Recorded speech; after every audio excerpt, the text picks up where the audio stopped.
President Obama is focusing on foreign policy on his second full day in office. The new president says he wants to restore America's image around the world. Well, one of his first actions is going to be to fulfill a campaign promise on the war on terror. Here's reporter Jennifer Wishon. One of the new president's first actions in the Oval Office will be to make good on a promise, sign an executive order shutting down the U.S. military prison at Guantanamo Bay, Cuba within 1 year. He'll also establish new rules on the treatment of terror suspects. He says it's part of the change Americans called for in his election. A time for reinvigorating our democracy and remaking our country. They've entrusted all of us with a great responsibility. The woman he chose as his chief diplomat is now officially part of his cabinet. During a private ceremony Wednesday, Hillary Clinton took the oath to become Secretary of State. It will be a key agency in the new administration since the president has given Mrs. Clinton a mandate to step up American diplomatic efforts around the world. Both the president and new Secretary of State are talking to State Department employees today. Obama can take the opportunity to address diplomacy in the Middle East, a subject he avoided during his transition, but one he promised to have plenty to say about as president. He's expected to name former Senator George Mitchell as special envoy to the region, a region that could present some of the most difficult foreign policy challenges of his presidency.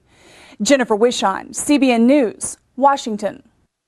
Thanks, Jennifer. This Guantanamo Bay is going to be quite a sticky point, because the ones that they've released, some of the ones that are released have turned out to be vicious terrorists. One guy went back to Iraq, blew himself up, and with him took out, I think, over 20 people, Iraqi soldiers and others. So they're not exactly peace-loving. And Terry, I don't know what you do with those guys, but one thing you do is don't turn them back on the street. Well, and there are a lot of people who say don't bring them here. You know? Oh, for sure, don't bring them here. But where do you put them? They've got to secure a location, but there's been so much opprobrium in the press around the world on account of Guantanamo Bay that,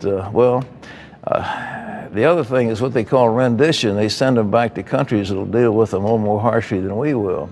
Well, Lee Webb has the rest of our top stories from the CBN newsroom. Lee? Pat, Carolyn Kennedy has withdrawn her name from consideration for the New York Senate seat. A Kennedy spokesman says the decision was made for personal reasons and reportedly over concerns for her uncle Ted Kennedy's health. New York Governor David Paterson now says he'll make a decision soon about who will fill the position vacated when Hillary Clinton became Secretary of State. Meanwhile, Senate Democrats are moving towards seating Minnesota Democrat Al Franken. Senate Majority Leader Harry Reid says there was not any fraud or wrongdoing in the election, but incumbent Republican Norm Coleman is challenging the close outcome. Trial hearings for a recount of the votes will begin in district court on Monday. Today is the 36th anniversary of Roe v. Wade, the Supreme Court's landmark decision that legalized abortion. Thousands are taking to the streets in Washington, D.C. in the March for Life. About 50 million unborn children have been aborted since Roe v. Wade.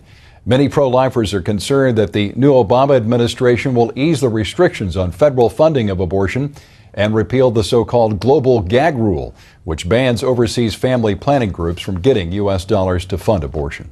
Pat? It's a shame when you think that we've killed more people by far, maybe 8 times as many here in this peace-loving United States as Adolf Hitler killed during the Holocaust. I mean, it's just unbelievable.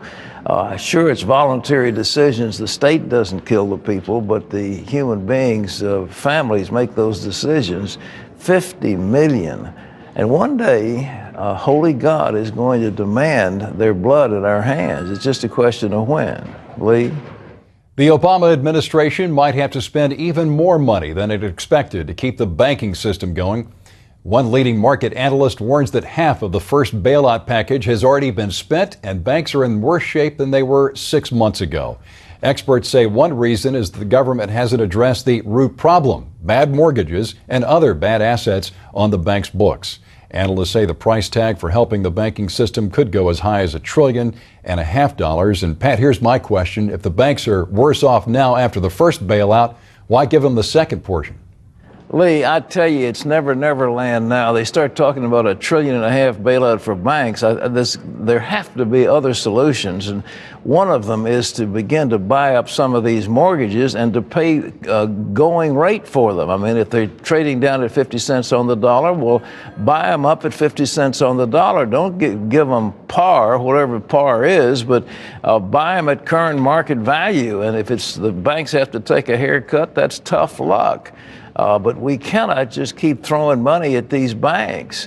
And there was a story in the Wall Street Journal today that Barney Frank, who's head of the committee that deals with this in the House, was lobbying for money for a bank in his home district, which didn't qualify otherwise. So healthy banks are getting money they don't need. And the whole thing is, in my opinion, absolutely absurd. So it's high time that we say enough is enough.